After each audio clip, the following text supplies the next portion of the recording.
Episode की शुरुआत में हम योम को देखते हैं। वो उसी शामन से मिलता है जिससे वो पहले भी मिला था। योम के कहने पे शामन 5 प्रोटेक्टिव रस्सी बनाकर लाई थी ताकि योम उन 5 ऑब्जेक्ट्स को सील कर सके। शामन योम से पूछती है कि तुम उन ऑब्जेक्ट्स और स्पिरिट के नाम को लेकर श्योर तो हो ना। फिर बताती है कि जब प्रोफेसर गैंगमो उसके पास आए थे तो उनके चेहरे पे भी वही एक्सप्रेशन था जो अभी उसके चेहरे पे है। प्रोफेसर गैंगमो ने उस समय शामन से कहा था कि सब कुछ उनके लालच की वजह से शुरू हुआ है, इसलिए उन्हें ही इविल स्पिरिट को मारना होगा। शामन योम को समझाती हुई कहती है कि उसे बहुत केयरफुल रहना होगा। स्पिरिट्स चीट करने में एक्सपर्ट होते हैं। कई बार वो जो दिखाते हैं वो सच नहीं होता, बस उनका बनाया धोखा होता है। शामन के जाने के बाद योम थोड़ा सोच में पड़ जाता है। वो फिर से ह्यांगी का स्कूल रिकॉर्ड निकाल कर देखता है और मन में सोचता है कि इविल स्पिरिट तो एक गरीब मछुआरे की बेटी थी। फिर 1958 के टाइम पे इतना महंगा हेयर पिन उसे उस गांव में कहां से मिला होगा। योम को अब और डाउट होने लगता है कि ये हेयर पिन उन 5 ऑब्जेक्ट्स में से है भी या नहीं। दूसरी तरफ हम होंगसे को देखते हैं। वो उसी आदमी के घर पे आया हुआ था जिसने सान्योंग के घर पे कॉल किया था। वहाँ उसे वैसी ही पेंटिंग दिखती है जैसा वो इविल स्पिरिट बनाती थी। पूछने पे इस आदमी की वाइफ, जिसका नाम सूर्यन था, बताती है कि पेंटिंग उसी ने बनाया है। फिर हम 1 साल पहले का सीन देखते हैं। प्रोफेसर गैंगमो ने एक बुक में इसी पेंटिंग की फोटो देखी थी और आर्टिस्ट के नाम में सूर्यन का नाम देखा था। गैंगमो ने फिर सूर्यन से मिलने की कोशिश की थी, मिल नहीं पाया था तो उसने एक नोट भेजा था जिसमें उसने लिखा था कि क्या तुम मोगदान नाम की बच्ची को जानती हो? अगर जानती हो तो मुझे कांटेक्ट करना। सूर्यन होंगसे को बताती है कि मैसेज देखने के बाद उसने प्रोफेसर गैंगमो को कांटेक्ट करने की कोशिश की थी, पर पता चला था कि उनकी डेथ हो चुकी है। अब होंगसे सूर्यन से पूछता है कि क्या वो मोगदान को जानती थी, तो सूर्यन बताती है कि वो उसकी बड़ी बहन ह्यांगी को जानती थी क्योंकि दोनों मिडिल स्कूल में सेम ड्राइंग क्लास में थे। फिर हम फ्लैशबैक में 1958 के जांगजिनरी मिडिल स्कूल को देखते हैं। ह्यांगी और सूर्यन दोनों ड्राइंग क्लास में थे और उनके टीचर ने उन्हें मून बनाने को कहा था। क्लास के बीच में मोगदान खिड़की से ह्यांगी को बुलाने लगती है, ये बोलकर कि उसे बहुत भूख लगी है। ह्यांगी को मन नहीं था,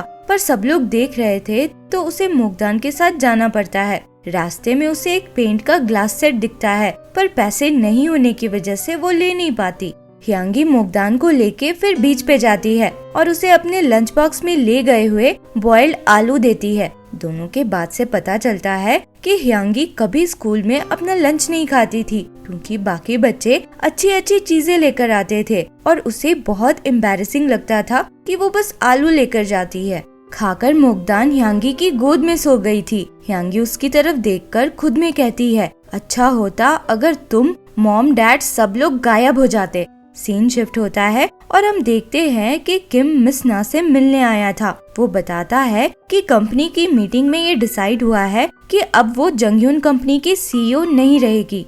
मिस ना गुस्से में चिल्लाने लगती है कि तुम मुझे नहीं हटा सकते, जंगह्यून कंपनी को मैंने बनाया है, वो मेरा है।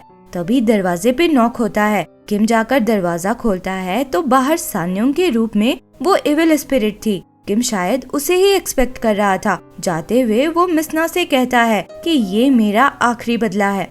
इविल स्पिरिट यानी ह्यांगी अंदर आकर मिसना से कहती है, तुम्हारे साथ सही हो रहा है, तुमने अपने पति और बेटे को मारा था। तो मिसना कहती है, तुम मेरे जैसे ही हो, तुमने भी तो अपनी छोटी बहन को बेच दिया था।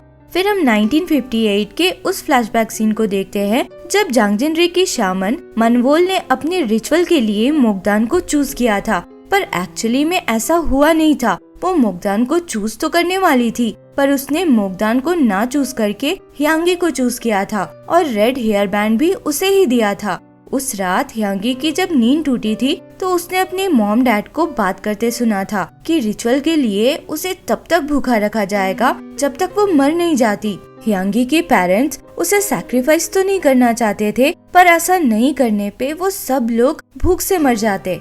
ये सब सुनकर ह्यांगी बहुत डर जाती है।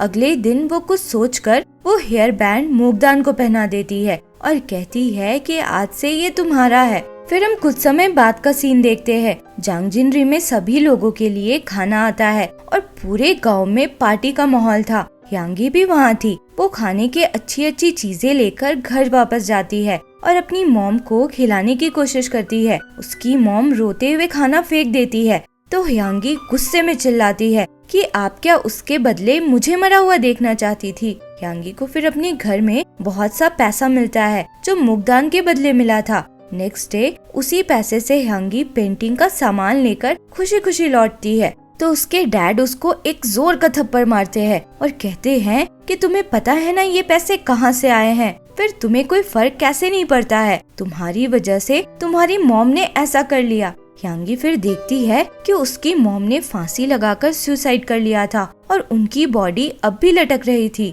इधर सूर्यन होंगसे को बताती है कि मुगदान के गायब होने के बाद उसकी मॉम ने सुसाइड कर लिया था। उस इंसिडेंट के बाद से यांगी ने स्कूल जाना छोड़ दिया था तो सूर्यन अपनी टीचर के साथ उससे मिलने भी गई थी ताकि उसे वापस स्कूल आने के लिए कन्विंस कर सके। यांगी के डैड और उसका बड़ा भाई पैसे कमाने के लिए समुद्र में फिशिंग करने के लिए गए हुए थे। एक दिन गांव की औरत भागते हुए उसके पास आती है और बताती है कि जिस बोट में उसके डैड और उसका भाई गए थे वो डूब चुका है। यांगी भागते हुए बीच पे जाती है और बहुत रोने लग जाती है। फिर हम देखते हैं कि यांगी मुगदान वाला सारा पैसा लेकर योम की दादी के घर पहुंचती है। दूसरी तरफ हम योम को देखते हैं। अब भी वो उस हेयरपिन के बारे में ही सोच रहा था कि ये उस इविल स्पिरिट का तो हो नहीं सकता और उसकी दादी ऐसा हेयरपिन लगाती नहीं थी। फिर वो उस शामन मनवोल की चीजों में कुछ ढूंढने लगता है। ये चीजें उसे उस शामन के रिलेटिव से मिली थी। बॉक्स में कुछ फोटोज थे जिसमें वो देखता है कि उसी शामन ने वैसा हेयरपिन लगाया हुआ था। फिर से हम 1958 के फ्लैशबैक सीन में चले जाते हैं। यांगी ने वो सारे पैसे शामन मनवोल को देकर कहा था कि वो उसकी बहन को जाने दे। पैसे लेकर शामन उसे उस रूम में भेजती है जहाँ मुगदान थी। यांगी देखती है कि मुगदान बहुत बुरी हालत में थी पर जिंदा थी। यांगी रोते हुए उसे घर चलने को कहने लगती है। तभी शामन मनवोल पीछे से आकर मुगदान पे चाकू से अटैक करती है और कहती है तुम डरी हुई और गुस्से में हो ना, तो अब इविल स्पिरिट तुम बनोगी। मनवोल मुगदान के ऊपर डाला हुआ कपड़ा अब यांगी के ऊपर डाल देती है। यांगी तो अब भी शॉक में थी, वो बस जोर से चिल्लाती है।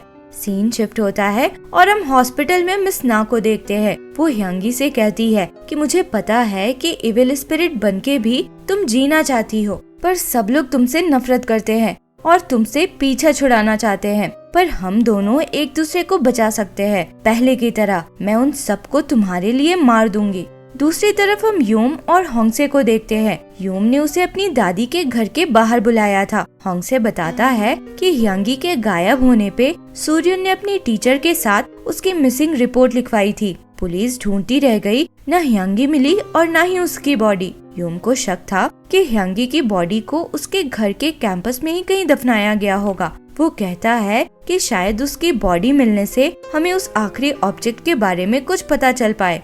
अंदर जाने पे योम कहता है कि पहले उन्हें वो जगह चेक करनी चाहिए जहाँ किसी को भी जाना अलाउड नहीं था। वो होंगसे को लेकर उस जगह पे जाता है जहाँ पे शामन मनवोल ने भूत बनाने वाला रिचुअल परफॉर्म किया था। योम कहता है कि यांगी की वजह से ही मेरी फैमिली अमीर हुई, तो उसके लिए मेमोरियल सर्विस जरूर ऑर्गेनाइज किया जाता होगा, तो यहाँ उससे रिलेटेड कुछ न कुछ तो जरूर मिलेगा। फिर हम हॉस्पिटल का सीन देखते हैं। यांगी मिसना के पास जाकर कहती है तुमने गलत कहा, मैं तो जिंदा रहूंगी पर तुम नहीं। मिसना के हाथों में भी फिर वैसे ही निशान बनने लगते हैं। मिसना डर जाती है और कहती है कि तुम्हारा नाम लेने के लिए सॉरी, पर मैंने उस दूसरी चीज के बारे में उन्हें नहीं बताया है। यांगी हंस के कहती है मरने के बाद तुम बता भी नहीं पाओगी। अगले सीन में हम देखते हैं कि मिसना रूम की खिड़की से कूद जाती है और उनकी डेथ हो जाती है। यांगी फिर हॉस्पिटल से निकलती है। थोड़ी दूर जाने पे सान्योंग को होश आता है। वो काफी कंफ्यूज सी लग रही थी। तभी उसे यांगी की आवाज सुनाई पड़ती है। वो कहती है कि तुम्हें पता है सब लोग बहुत लालची थे, सबने बस अपने फायदे के लिए मुझे यूज किया। किसी को पैसा चाहिए था तो किसी को पावर। यांगी ने अब सान्योंग को पीछे से हग कर लिया था और कहती है कि तुम उन सबसे अलग हो, तुमने मुझे यूज नहीं किया, इसलिए तुम मुझे बहुत पसंद हो, मैं तुम्हारे साथ रहना चाहती हूँ। सान्योंग कहती है तुम्हें जहाँ होना चाहिए तुम वहाँ जाओ, वहाँ तुम्हारी फैमिली तुम्हारा वेट कर रही होगी। यांगी कहती है, तुम लोगों को अब मेरा नाम पता है, तो मुझे ऐसे भी अब गायब ही होना है। वो अपोजिट डायरेक्शन में जाने लगती है और फिर रुककर कहती है कि मुझे बस तुमसे एक लास्ट हेल्प चाहिए। दूसरी तरफ हम यूम और होंगसे को देखते हैं, जिन्हें उस कमरे में एक दरवाजा दिखता है। ताला तोड़कर जब वो लोग अंदर जाते हैं तो वो एक ऐसी जगह थी जहाँ लग रहा था कि बहुत सालों से कोई नहीं आया हो। वहाँ पे चलने पे होंगसे को अलग सी आवाज आती है। लकड़ी हटाने पे उन्हें वहाँ यांगी के रिमेन्स मिलते हैं। उसी समय यूम को सान्योंग का कॉल आता है। वो बताती है कि इविल स्पिरिट ने उससे हेल्प मांगा है। उसने उसके रिमेन्स ढूंढने को कहा है और ये भी कहा है कि रिमेन्स को एक अच्छी सी जगह में दफना दे। सान्योंग यूम से कहती है कि वो उसके रिमेन्स ना ढूंढे, क्योंकि शुरुआत से ही वो उन्हें यूज कर रही थी उन ऑब्जेक्ट्स को ढूंढने के लिए। हो सकता है कि आखिरी ऑब्जेक्ट का उसके रिमेन से कोई लिंक हो। इधर होंगसे नोटिस करता है कि बॉडी के हाथ में हेयरपिन का टूटा हुआ टुकड़ा था। यूम ये देखकर बहुत हैरान होता है। फ्लैशबैक सीन में हम देखते हैं कि मनवोल यांगी के पास गई थी, जो उस समय तक जिंदा थी। मौका देखकर यांगी मनवोल पे झपट जाती है और उसके बाल में लगे हेयरपिन से उस पर अटैक करती है। मनमोल घायल तो होती है, पर फिर वो अपने चाकू से यांगी को मार डालती है। मरते हुए यांगी ने अपने हाथ में हेयरपिन का टूटा हुआ टुकड़ा पकड़ लिया था। इधर यूम को अब समझ में आता है कि इविल स्पिरिट ने उसे इन सब में इन्वॉल्व क्यों किया था। आखिरी ऑब्जेक्ट उसकी दादी के घर में जो था। लास्ट सीन में हम सान्योंग को देखते हैं। वो अपना फोन ऑफ करके जाने लगती है। उस समय तो हम उसकी परछाई में उस इविल स्पिरिट को देखते हैं, पर सान्योंग जब खुद की परछाई देखती है तो उसे वो स्पिरिट नहीं दिखती। वो अजीब से स्माइल करके कहती है, अब सब खत्म। और इसी के साथ ये एपिसोड यहाँ खत्म होता है। आगे क्या हुआ इसके लिए मिलते हैं अगले वीडियो में। अगर एक्सप्लेनेशन पसंद आया हो तो लाइक, शेयर एंड सब्सक्राइब करें। Thank you for watching.